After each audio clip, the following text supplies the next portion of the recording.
السلام علیکم ورحمۃ اللہ وبرکاتہ۔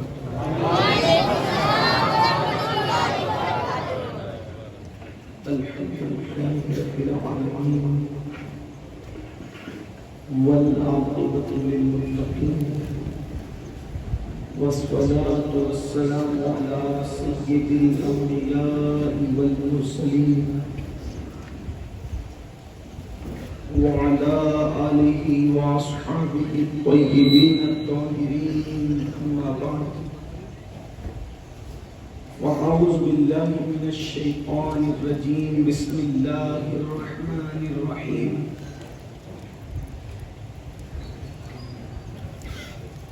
سلام قول من رب رحيم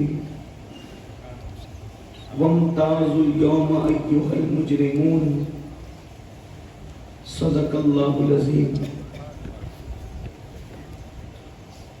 غوث اعظم بمنے بے سر و ساما مددے قبلہ دین مددے کعبہ ایمان مددے انتظار کرم تستمنے عینی را اے خدا جو خدا بینو خدا دا مددے بگردہ بے بلا افتاد کشتی ضعیفان و شکستہ را تو کشتی بحق کے خواجہ عثمان ہارون مدد کن یا معین الدین چشتی مدد کن یا معین الدین چشتی مدد کن یا معین الدین چشتی۔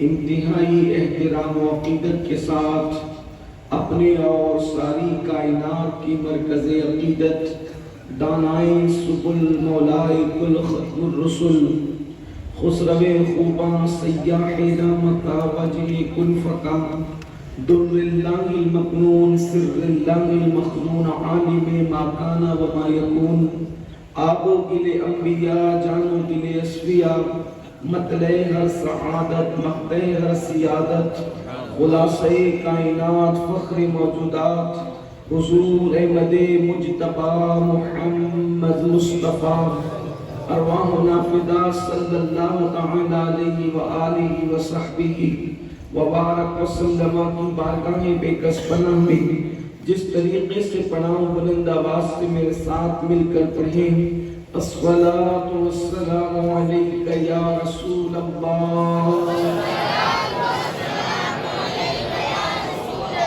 الصلاۃ والسلام علیک یا نبی اللہ،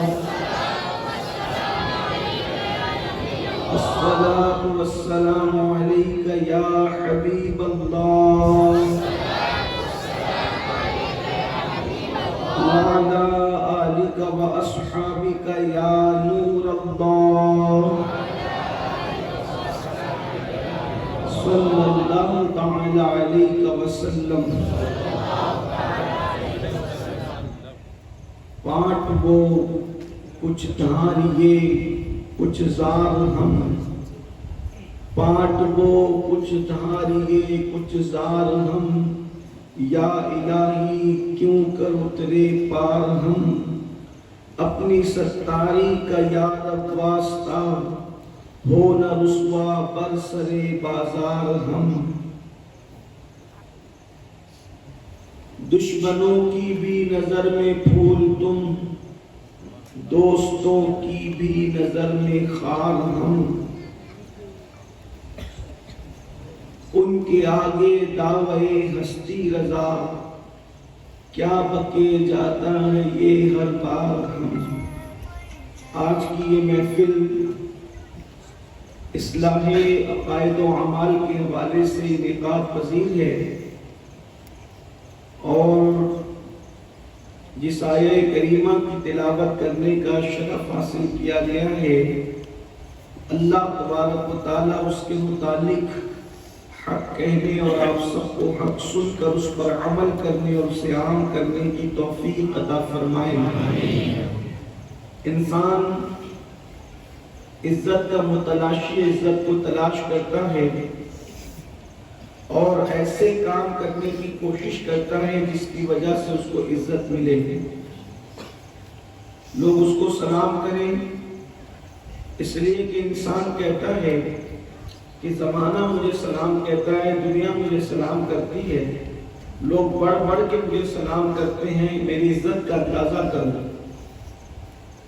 لیکن اس جھوٹی عزت کے لیے انسان کتنی تگ و دو کرتا ہے، اس اشتہاری عزت کے لیے انسان کس قدر کے علوم و فنون حاصل کرنے کی کوشش کرتا ہے۔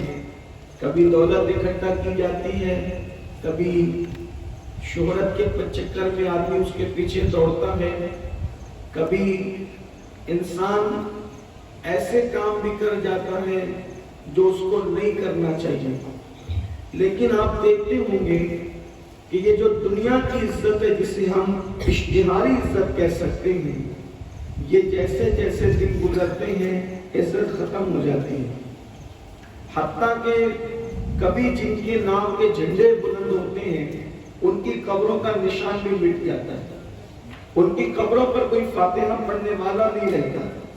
آپ نے دیکھا ہوگا سرکار محبوب الہی کے بالکل قریب میں ہمایوں کا مقبرہ ہے، وہاں پر چڑیا کوے بیٹ کرتے ہیں، پاخانہ کرتے ہیں، حالانکہ وہ بھی کلمہ پڑھنے والا تھا، اس کا بھی خوبصورت سا مقبرہ بنا، لیکن وہاں کوئی فاتحہ پڑھنے والا نہیں۔ اور ایک فقیر مرد درویش سرکار محبوب الہی جس کا خود کا مکان بھی نہ تھا، آج ان کی چوکھٹ پر منگتوں کی بھیڑ نظر آ رہی ہے۔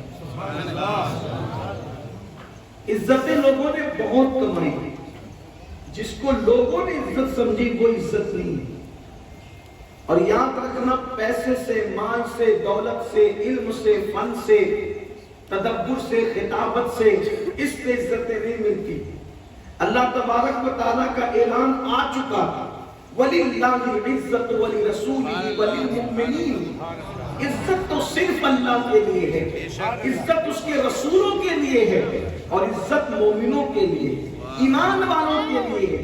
ایسی عزت زمین پر ہے تو بھی عزت، زمین کے اندر چلے جائیں تو بھی عزت، اور جب قیامت کے دن اٹھے تو بھی ان کے لیے عزت ہے۔ جو لوگ دنیا میں اچھے اعمال کرتے ہیں، اللہ نے ان کو کیسے عزت عطا کی کہ زمین کے اوپر رہے تو عزت میں رہے، زمین کے اندر جائے تو عزت سے جائے، اور جب قیامت کے دن اٹھے تو ان کی عزت کا عالم کیا ہوگا۔ لوگ کہتے ہیں زمانہ مجھے سلام کرتا ہے، لیکن جو نیک ہیں، جو متقی ہیں، جو پرہیزگار ہیں، جو اپنی طبیعت کے مطابق زندگی نہیں گزارتے بلکہ جو رب کے قانون اور اس کی شریعت کے مطابق زندگی گزارتے ہیں، قیامت کے دن اللہ ان کو خود سلام کرے گا، جس کو قرآن مقدس میں یوں بیان کیا گیا ہے، سلام قولا من رب رحیم۔ اللہ اکبر، تمہارے رب کی طرف سے تم کو سلام ہوگا۔ ذرا اندازہ کریں، وہ لوگ جنہوں نے دنیا میں پرہیزگاری، تقویٰ کی زندگی گزاری ہوگی، وہ خدا وحدہ لا شریک جب اپنے بندوں کو سلام فرما رہا ہوگا، اس وقت بندوں کی عزت کا عالم کیا ہوگا۔ قیامت کے دن ان کی عزت کو لوگ کس طریقے سے دیکھیں گے، ان کے مقام کو کس طریقے سے دیکھیں گے، ان کے مرتبے کو کس طریقے سے دیکھیں گے۔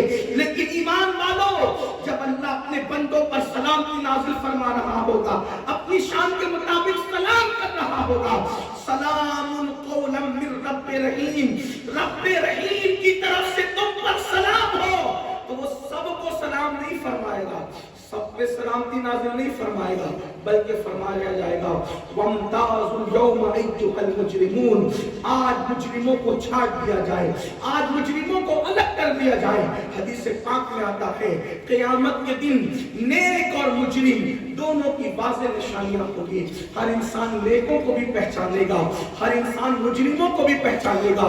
ہائے ہائے، کس طریقے سے پہچانے گا؟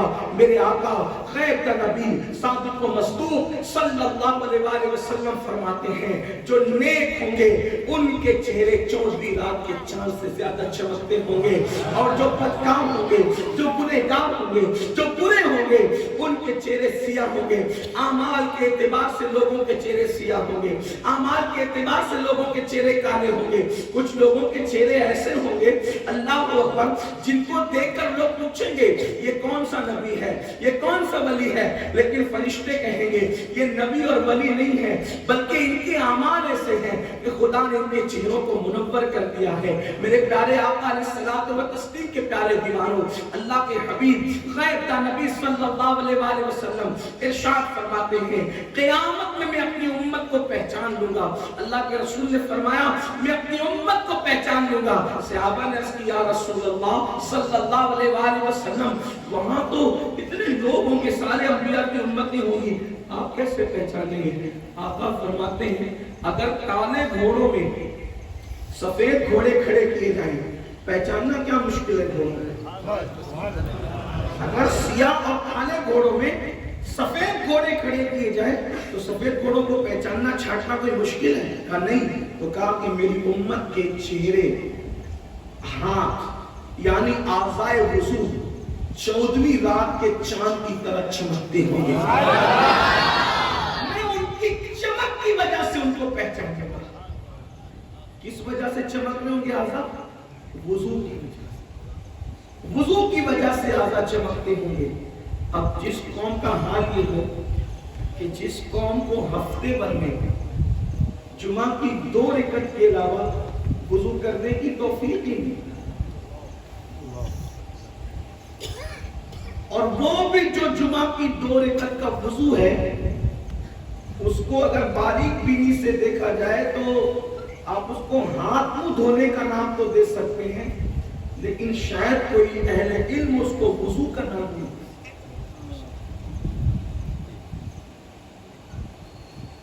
انسان ایک دن میں درجنوں مرتبہ منہ دھوتا ہے لیکن وضو نہیں کرتا۔ منہ دھونے اور وضو کرنے میں فرق ہے۔ وضو کا طریقہ وہ ہے رسول اللہ صلی اللہ علیہ وآلہ وسلم کی سنت سے ثابت ہے۔ وہ اعضائے وضو جن کا وضو میں دھونا فرض ہے اس کا ایک بال برابر بھی جگہ اگر سوکھی رہ جائے تو وضو نہیں ہوگا۔ پانی بہانے کا حکم ہے، پانی چپوڑنے کا حکم نہیں ہے۔ آپ ہم سے ہمارے مبلغین سے وضو کا طریقہ سنتے رہتے ہیں، اگر نہیں سنا ہے تو آپ علماء سے وضو کا طریقہ سیکھیں۔ اللہ اکبر، میرے آقا مصطفیٰ جان رحمت صلی اللہ علیہ وآلہ وسلم فرماتے ہیں جو بسم اللہ پڑھ کے وضو کی نیت سے صرف ہاتھ دھوتا ہے، صرف ہاتھ، اللہ تعالیٰ اس کو گناہوں سے ایسے پاک کر دیتا ہے جیسے وہ ابھی اپنی ماں کے پیٹ سے پیدا ہوا ہے۔ کے پیارے دیوانوں، وضو میرا عنوان نہیں لیکن بات نکل آئی ہے تو عرض کروں، معراج کی شب اللہ کے حبیب صلی اللہ علیہ وآلہ وسلم نے حضرت بلال سے کہا بلال کیا بات ہے، میں نے جنت میں اپنے آگے آگے تیرے قدموں کی آواز سنی ہے، تیرے قدموں کی آہٹ سنی ہے، ذرا اندازہ کریں، ذرا غور کریں، اہل علم و دانش کی توجہ چاہتا ہوں۔ اللہ کے رسول علیہ السلام بلال ہی سے کہہ رہے ہیں کہ میں نے اپنے آگے تیرے قدموں کی آہٹ سنی ہے۔ کیا رسول کی شان ہے، اللہ اکبر، جو اپنی امت کی صرف گلے کی آواز نہیں بلکہ قدموں کی آہٹ بھی جانتے ہیں کہ یہ ابو بکر و علی کے قدم کی آہٹ نہیں ہے، یہ بلال حبشی کے قدموں کی آہٹ ہے۔ جو اپنی امت کو بنا پہچاننا ہو کہ قدموں کی آہٹ بھی جاننا ہو، اس رسول کی پہچان کی شان کا عالم کیا ہوگا؟ فرماتے بلال بلال میں تیرے قدموں کی آہٹ کو اپنے آگے آگے میں نے سنا، وجہ کیا ہے؟ بلال کہتے ہیں یا رسول اللہ، اصل وجہ تو اللہ جانے یا اللہ کے بتائے سے اس کا رسول جانے، لیکن بات اتنی ہے میرے آقا کہ جب بھی میرا وضو ٹوٹتا ہے میں وضو کر لیتا ہوں، میں کبھی بے وضو نہیں رہتا۔ جب بھی میرا وضو ٹوٹتا ہے میں وضو کر لیتا ہوں، اور جب وضو کرتا ہوں تو 2 رکعت نماز تحیۃ الوضو کی پڑھ لیتا ہوں۔ شاید اسی کی برکت ہے کہ آپ کے آگے آگے میرے قدموں کی آہٹ سنی گئی ہے۔ اللہ اکبر، ایک بات اور عرض کر دوں، مائیں اور بہنیں بھی موجود ہیں، اللہ اکبر، ان سے بھی کہنا چاہتا ہوں آج ہر ایک کا مسئلہ ہے۔ مسئلہ کیا ہے؟ مسئلہ یہ ہے کہ کسی نے کچھ کر دیا، کسی نے کچھ کر دیا، کرتے بھی لوگ، کیونکہ لوگ پہلے لوگ میدان میں لڑتے تھے، اب لوگ میدان میں نہیں لڑتے، اب لوگ گھر بیٹھ کر کے ایسی کوشش کرتے ہیں جس سے آپ کو تھکائے پریشان کریں۔ لیکن % لوگوں کو کسی نے کچھ کیا ہوا نہیں ہوتا، 2% ہے بیچارے بس۔ پھر اس کے بعد نظر بھی آپ کو لگتی ہے، نظر بد بھی ہے۔ حدیث پاک کا مفہوم ہے میری امت میں اکثر اموات ہوگی تو نظر بد کی وجہ سے، بری نظر کی وجہ سے۔ جادو اتنا خطرناک نہیں ہوتا جتنا نظر بد خطرناک ہوتی۔ بزرگوں نے فرمایا نظر بد اگر پتھر کو لگے تو پتھر کو توڑ دے، جانور کو لگے تو جانور ہانڈی میں چلا جائے، انسان کو لگے تو انسان قبر میں چلا جائے۔ نظر بد کا بڑا خطرناک اثر ہے۔ اب اگر آپ کو خطرہ ہے کوئی جادو کرے گا، آپ کو خطرہ ہے نظر لگ جائے گی، آپ کو خطرہ ہے کچھ ہو جائے گا، آسان طریقہ سب سے بچنے کا اللہ کے رسول علیہ السلام فرماتے ہیں، توجہ کرنا یہ میرے نبی کا فرمان ہے، فرمایا جو باوضو رہتا ہے وہ اللہ کے قلعے میں محفوظ ہو جاتا ہے، جو باوضو ہوگا وہ اللہ کے قلعے میں محفوظ ہوگا۔ اب آپ مجھے بتائیں جو بادشاہ کے قلعے میں محفوظ ہو اس پر دشمن حملہ نہیں کر سکتا، اور اگر کرے تو کامیاب نہیں ہو سکتا، جو میرے اللہ کے قلعے میں محفوظ ہو اس پر کسی کا وار کیسے چل سکتا ہے، کسی کا حملہ کیسے کر سکتا ہے؟ اللہ اکبر۔ لیکن بات اتنی ہے ڈاکٹر کچھ کہے عمل کریں گے، حکیم کچھ کہے عمل کریں گے، ایرا گہرا نرتو خیرا کچھ کرے عمل کریں گے، لیکن رسول اللہ نے فرمایا اس پر ایک کان بھی نہیں دھریں گے، ایک لمحے کے لیے توجہ نہیں کریں گے۔ مسلمانوں کی تباہی اور بربادی کی سب سے بڑی وجہ یہ ہے مصطفیٰ جان رحمت کی سنتوں سے دور ہونا، آقا کی تعلیمات سے دور ہونا، اسی لیے ذلیل، اسی لیے رسوا، اسی لیے تباہ، اسی لیے برباد ہو رہے ہیں۔ میں پوچھنا چاہتا ہوں آپ اس پر ذرا غور تو کریں گھر جا کر کے، اللہ کے قلعے میں وہ محفوظ ہے جو باوضو ہے۔ اللہ کا قلعہ کسے کہتے ہیں؟ اللہ اکبر۔ خدا جس کو اپنے حصار میں لے لے، خدا جس کو اپنی حفاظت میں لے لے، میں سمجھتا ہوں ہر دشمن سے بچنے کا سب سے بہترین کوئی ذریعہ ہے تو وہ وضو ہے۔ اب مجھے بتاؤ مسلمانوں، وضو کی شان کا جب یہ عالم ہے تو نماز کی شان کا عالم کیا؟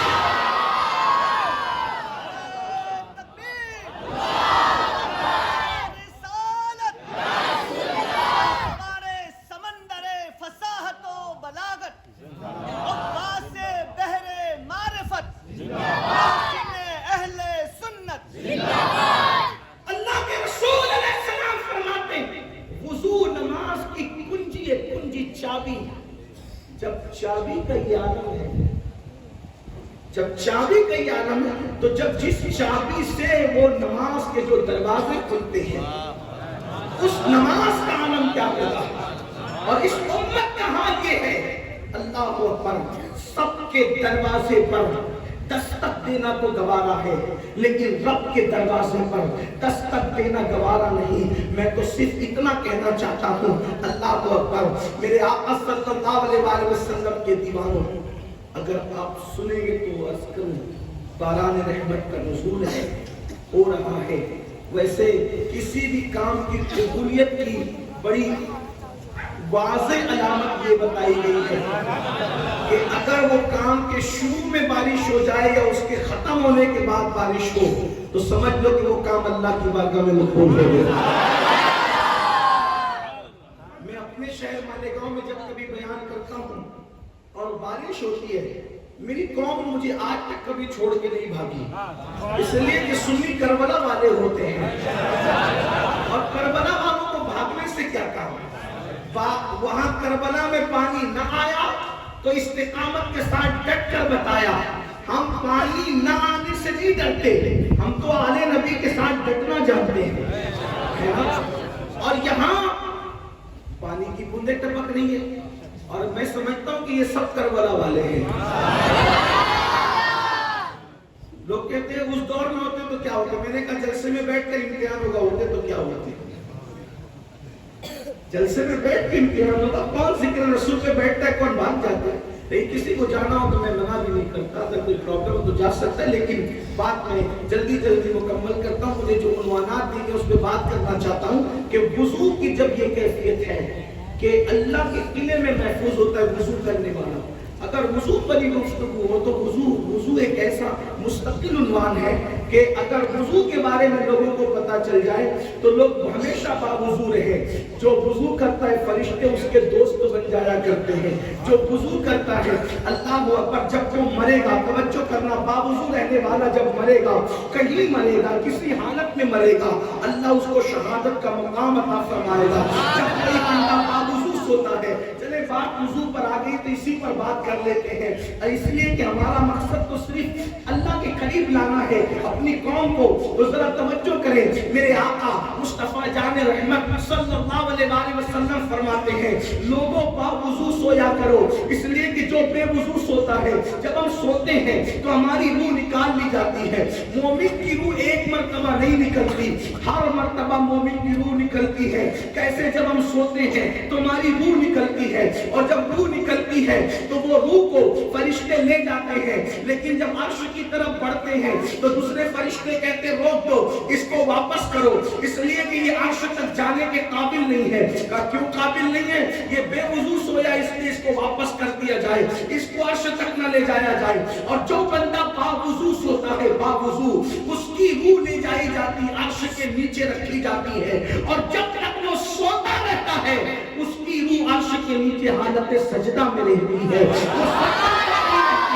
پتہ چلا, اسی لیے فرمایا باوضو سونے والے کا ایک ایک لمحہ, یہ ادھر سو رہا ہے کھگاٹے لے کر اور ادھر عبادت میں اس کا لمحات لکھے جا رہے ہیں, اس کی روح کو عرش کی سیر کرائی جا رہی ہے. میرے پیارے آقا علیہ السلام کے پیارے دیوانوں, کیا وضو کی برکتیں ہیں, لیکن افسوس ہم نے ہر علم حاصل کرنے کی کوشش کی, علم حدیث, مصطفیٰ جان رحمت کے فرامین, اسلام کے قوانین, اسلام کی خوبصورت تعلیمات ہم نے کبھی حاصل کرنے کی کوشش نہیں کی. جو باوضو رہے گا, جو باوضو رہے گا, اللہ اس کو پاگل پن سے محفوظ رکھے گا. جو باوضو رہے گا اللہ اس کو برے خیالات اور وسوسات سے محفوظ رکھے گا. بے شمار جوان کہتے ہیں مولانا بہت وسوسے آتے ہیں, باوضو رہ کر دیکھو, پھر دیکھو کہاں وسوسے آتے ہیں. میرے پیارے آقا صلی اللہ علیہ وسلم کے پیارے دیوانوں, باوضو رہنے کی بے شمار برکتیں ہیں. ارے یہ کیا کم برکت ہے, مرو گے کسی بھی حالت میں لیکن شہید اٹھائے جاؤ گے, مقام شہادت نصیب ہوگا. جو باوضو سویا اور اسی حالت میں سوتا رہ گیا, اس کو موت آ گئی, اٹھ نہ سکا, اللہ اکبر, قیامت میں اس کا حساب نہیں ہوگا, اللہ اس کو بے حساب جنت میں داخل کرائے گا. 2 منٹ سے زیادہ کا وقت نہیں لگتا وضو کے لیے. باوضو رہو, باوضو رہو, اور وضو سیکھو. پہلے وضو سیکھو, اس لیے کہ لوگوں کو وضو کرنا نہیں. میں نے بہت لوگوں کو دیکھا ان کو وضو کرنا ہی نہیں آتا. وضو کرنا سیکھو. وضو کے ہر قطرے کو قیامت کے دن میزان پہ تولا جائے گا. وضو کے قطرات میزان پہ تولے جائیں گے, وضو کی تری تولی جائے گی. اللہ اکبر. تو میرے آقا صلی اللہ علیہ وسلم کے دیوانوں, وضو اللہ کا قلعہ ہے, جو وضو کرے اللہ کے قلعے میں محفوظ رہے. اور پھر نماز کی کیا شان ہے, اللہ اللہ, وضو کو قلعہ قرار دیا گیا اور نماز کے بارے میں فرمایا میرے آقا مصطفیٰ جان رحمت صلی اللہ علیہ وسلم کہ بندے جب تو سجدے میں ہوتا ہے, تو سجدے میں ہوتا ہے تو اللہ کے اور تیرے درمیان کوئی حجاب نہیں ہوتا. اللہ کے اور تیرے درمیان کوئی حجاب نہیں ہوتا. اور ایک حدیث میں یہاں تک فرمایا تیرا سر خدا کے قدموں میں ہوتا ہے جب تو سجدہ کر رہا ہوتا ہے. اس کی تشریح کرتے ہوئے ہمارے علماء نے فرمایا جیسے ید اللہ ہے, وجہ اللہ ہے, ویسے اللہ کے قدم کا بھی ذکر ہے. جیسے وجہ اللہ انسانوں کی طرح, اللہ کا چہرہ انسانوں کی طرح نہیں, جیسے ید اللہ, اللہ کے ہاتھ انسانوں کے ہاتھ کی طرح نہیں, ویسے اللہ کے قدم اس کی شان کے مطابق ہے. اس کے پیر نہیں ہے, وہ جسمانیات سے پاک ہے, لیکن یہ متشابہ حدیث ہے. آقا فرماتے ہیں بندے جب تو سجدہ کرتا ہے تو خدا کے تیرے درمیان کوئی حجاب نہیں ہوتا, تیرا سر اس کے قدموں میں ہوتا ہے جیسا کہ اس کی شان کے مطابق اس کے قدم ہے. اور پھر اللہ جب بندے کو سجدے میں دیکھتا ہے تو میرا اللہ ارشاد فرماتا ہے فرشتوں مصروفیتیں اپنی طرف بلا رہی تھی, لوگ اپنی طرف بلا رہے تھے, رشتے اپنی طرف بلا رہے تھے, سب گناہ اپنی طرف بلا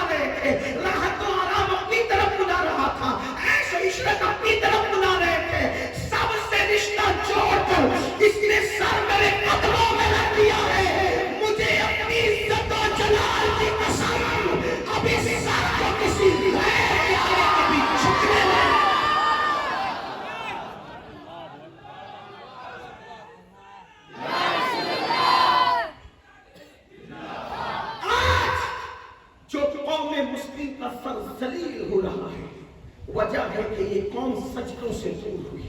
لوگ کہتے ہیں مولانا ٹائم نہیں ملتا، میں نے کہا جس کو نماز کے لیے ٹائم نہیں ملتا اس کو مسلمان کہلانے کا حق کیا ہے؟ کیا نماز کے بغیر بھی اسلام ہے؟ جس طریقے سے ستون کے بغیر عمارت نہیں ہوتی، نماز دین کا ستون ہے۔ اللہ کے رسول علیہ السلام نے فرمایا جس کی نماز نہیں ہے اس کا دین نہیں ہے۔ الا لا دین لہ لا صلاۃ لہ، او کما قال، اس کا دین نہیں جس کی نماز نہیں۔ نماز کے بغیر ہم اور آپ، میں اور آپ خود ساختہ قادری بن جائیں، چشتی بن جائیں، نقشبندی بن جائیں، سہروردی بن جائیں، وارسی بن جائیں، مداری بن جائیں، برکاتی بن جائیں، سب کچھ بن جائیں، بلکہ ہمارے چاہنے ماننے والے ہمیں ولی کتب ابدال اور کیا کیا بنا دے، لیکن نماز کو چھوڑ کر اللہ کی عدالت میں ہم اپنا اسلام ثابت نہیں کر سکتے، اپنا مسلمان ہونا ثابت نہیں کر سکتے۔ میرے پیارے آقا علیہ السلام کے پیارے دیوانوں، اللہ کے رسول علیہ الصلوۃ والتسلیم نے فرمایا جس کی نماز نہیں اس کا دین نہیں۔ نماز دین کا ستون ہے۔ پورے قرآن میں کسی عبادت کے بارے میں میرے اللہ نے 2 بار کہا، 3 بار کہا، 4 بار کہا۔ ایک نماز ایسی عبادت ہے جس کے بارے میں میرے اللہ نے کم و بیش 700 مرتبہ پورے قرآن میں تنبیہ فرمائی، کم و بیش 700 مرتبہ پورے قرآن میں تنبیہ فرمائی۔ پھر دیکھو تو صحیح، کچھ عبادتیں ایسی ہیں جو مالداروں کے لیے خاص ہے، کچھ عبادتیں ایسی ہیں جو طاقتوروں کے لیے خاص ہے، کچھ عبادتیں ایسی ہیں جو مقیم کے لیے، مسافر کے لیے نہیں ہے۔ تو اس کی تشریح کرتا چلو، حالانکہ میں مسائل کے معاملے میں بڑا کمزور آدمی ہوں، میرے پاس اتنا علم نہیں۔ مثال کے طور پہ حج کس پہ فرض ہے؟ من استطاع الیہ سبیلا، استطاعت والوں پہ حج فرض ہے۔ زکوٰۃ کس پہ فرض ہے؟ مالداروں پہ زکوٰۃ فرض ہے۔ قربانی کس کے لیے لازم ہے؟ مالدار تو ہو، صاحب نصاب تو ہو، لیکن مسافر نہ ہو بلکہ مقیم ہو۔ اگر مسافر ہے تو اس پر نماز جو ہے وہ قربانی اس کے لیے لازم نہیں، یعنی عبادتوں کا معاملہ الگ الگ ہے۔ لیکن اللہ روزہ ہے، روزہ سب پہ فرض ہے، لیکن بیمار ہے، اسلام کہتا ہے چھوڑ سکتے ہو، بعد میں رکھ لینا۔ مسافر ہو، چھوڑ سکتے ہو، بعد میں رکھ لینا۔ یعنی ہر عبادت کے لیے رعایت دی گئی، لیکن جہاں نماز کی بات آتی ہے تو کہا استطاعت کا معاملہ نہیں، قریبی امیری کا معاملہ نہیں، اقامت اور مسافرت کا معاملہ نہیں۔ نماز ہر امیر پہ فرض ہے، ہر غریب پہ فرض ہے۔ نماز ہر چھوٹے پہ فرض ہے، ہر بڑے پہ فرض ہے۔ یعنی اگر وہ بالغ ہو جائے، عمر کتنی اس کی کم ہو لیکن اس پہ فرض ہے، اور کتنی بڑی عمر ہو جائے یعنی بوڑھا ہو جائے، پورا ہو جائے، اس کے بعد بھی اس کو نماز پڑھنا ہے۔ بیمار کے لیے روزے کے معاملے میں رعایت ہے، بیمار ہو تو روزہ چھوڑ دو، بعد میں رکھ لینا۔ لیکن نماز کا معاملہ، بیماری میں بھی نماز نہیں چھوڑ سکتے، حتیٰ کہ اگر کھڑے ہو کے نہیں پڑھ سکتے تو اسلام کہتا ہے بیٹھ کے پڑھ۔ اتنا بیمار ہو گیا بیٹھ کے بھی نہیں پڑھ سکتا، کہا لیٹ کے اشارے سے پڑھ، ابھی بھی کچھ پہ نماز معاف نہیں ہے۔ میرے پیارے آقا علیہ السلام کے پیارے دیوانوں، میں پوچھنا چاہتا ہوں بیماری میں بھی یعنی مرے دم تک کی نماز معاف نہیں ہے۔ ہاں اگر نماز نہیں پڑھنا ہے تو کچھ لوگ ہیں جن پہ نماز نہیں۔ نمبر 1 برا مت کرو، جن پہ نہیں وہ بتا رہا، کافر کے لیے نماز فرض نہیں ہے، نابالغ پہ نماز فرض نہیں ہے، پاگل پہ نماز فرض ہے۔ کافر، نابالغ، پاگل، ان تینوں پہ نماز فرض نہیں۔ تو آپ ان تینوں کھانوں میں سے کس کھانے میں اپنے آپ کو شمار کرتے ہیں؟ کیا معاذ اللہ پاگل سمجھتے ہیں اپنے آپ کو، یا معاذ اللہ ثم معاذ اللہ کافر سمجھتے ہیں، یا پھر اپنے آپ کو نابالغ سمجھتے ہیں 4 بچوں کے باپ ہو کر بھی؟ کیا ہے آپ؟ جب پاگل نہیں، کافر نہیں، نابالغ نہیں تو رسول اللہ نے فرمایا نماز فرض ہے۔ پھر نماز سے کیوں دوری ہے اور کیا دوری ہے؟ اور سن لو، یہ جو دماغ کے اندر خط لے کے بیٹھے ہو نا کہ نماز نہیں پڑھیں گے، ہمیں کیا ضرورت ہے نماز پڑھنے کی، ہم تو جنت میں جانے والے ہیں۔ جیسے بیل سے دودھ نہیں نکل سکتا ویسے بے نمازی کا داخلہ جنت میں نہیں ہو سکتا۔ میں نہیں کہہ رہا ہوں، نہ میں کوئی مایوس کرنے آیا ہوں، لیکن سچی بات کرنا ہے، کیونکہ جلسے میں آنا اپنی تجارت اور پیشہ نہیں، جلسے میں آنا اپنی عبادت ہے۔ تجارت لوگوں کے لیے کی جاتی ہے، لیکن عبادت صرف خدا کے لیے کی جاتی ہے۔ تو یہ جو منصب پر آپ بٹھاتے ہیں روزانہ، یہ عبادت ہے ہمارے لیے، اور جب عبادت کرنے بیٹھے تو اس میں خیال صرف خدا کا رہے گا، آپ کا نہیں۔ اگر آپ کو برا لگتا ہے تو معاف کرنا۔ آپ کتنی بڑے پیر کے مرید ہیں، کتنی بڑے سلسلے سے وابستہ ہے، پہلی بات تو یہ چیٹنگ ہے۔ اگر آپ نمازی نہیں ہے تو آپ کا تعلق کسی سلسلے سے نہیں ہے۔ آپ کسی رنگ کی ٹوپی پہنے، آپ کسی کلر کی ٹوپی پہنے، آپ کتنا بھی پیر کر لیں، اس لیے کہ جس کا پیر نماز نہیں ہے اس کا کوئی پیر ہی نہیں ہے۔ نماز آپ کا سب سے بڑا پیر ہے۔ نماز کس کا پیر ہے بتاؤں؟ علی کے مرتضیٰ کا پیر نماز، صدیق اکبر کا پیر نماز، عمر ابن خطاب کا پیر نماز، عثمان غنی کا پیر نماز، سعد سعید طلحہ زبیر کا پیر کا نام نماز۔ آپ کہیں گے مطلب کیا؟ پیر اسی کو کہتے ہیں جو خدا تک پہنچاتا ہے۔ اب رسول اللہ فرما رہے جب تو سجدے میں ہوتا ہے تو تیرے خدا کے درمیان کوئی حجاب نہیں ہوتا، تو نماز سے بڑا پیر نہیں ہوتا۔ اسی لیے ہمارے یہاں شرط ہے، ہمارے یہاں شرط ہے، پیر کالا ہو، گورا ہو، عربی ہو، اجمی ہو، پٹھان ہو، سید ہو، اگر وہ نمازی ہے تو وہ پیر ہے، اور اگر وہ نمازی نہیں ہے تو نہ اس کو پیر ہونے کا حق ہے اور نہ مرید کو مرید کہلانے کا حق ہے۔ آپ کس پیری مریدی کی بات کرتے ہیں؟ لوگوں کو برا لگتا ہے۔ سرکار غریب نواز کے یہاں یہ پیری مریدی تو نہ تھی، غوث پاک کے یہاں یہ پیری مریدی تو نہ تھی جو آپ لے کر بیٹھے۔ جمعہ دو رکعت مسجد میں جا رہے ہو، نماز کے لیے آتی کیوں؟ اس لیے کہ یقینی جنت ہے۔ سارے پیروں کا پیر، پیران پیر کا بھی پیر، بلکہ اب یہ کہہ دوں جس کی وجہ سے نماز پیر بن جائے وہ پیر رسول اللہ صلی اللہ علیہ وسلم فرماتے ہیں کہ جو ایک وقت کی نماز جان بوجھ کے چھوڑ دے اس کا نام جہنم کے دروازے پہ لکھ دیا جائے۔ پولیس کے رجسٹر میں نام آ جائے تو راتوں کو نیند نہیں آتی، اور جہنم کے دروازے پہ ایک دن میں 5 بار آپ کا نام لکھا جانا ہے۔ کیسے سکون کی نیند آتی؟ آپ کے بچوں کا نام لکھے، آپ کی بیوی کا نام لکھا جانا ہے۔ اس کا مطلب یا تو یہ ہے کہ آپ اتنے غافل ہو گئے کہ آپ پر حدیث اثر نہیں کر رہی ہے، یا پھر حدیث رسول سے معاذ اللہ اعتماد ہو گیا ہے۔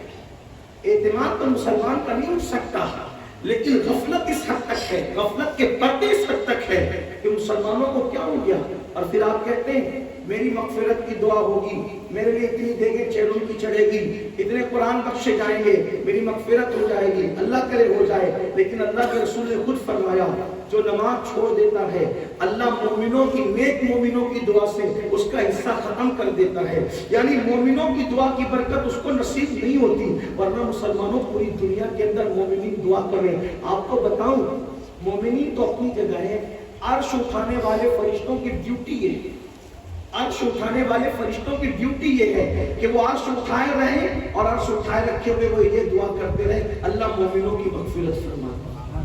ان کی ڈیوٹی ہے، لیکن یہ برکتیں ملے گی کس کو؟ اللہ کے رسول فرمانے جو نماز چھوڑ دے اللہ والوں کی، نیکوں کی دعا سے اس کا حصہ ختم کر دیا جاتا ہے، اس کو حصہ نہیں ملتا۔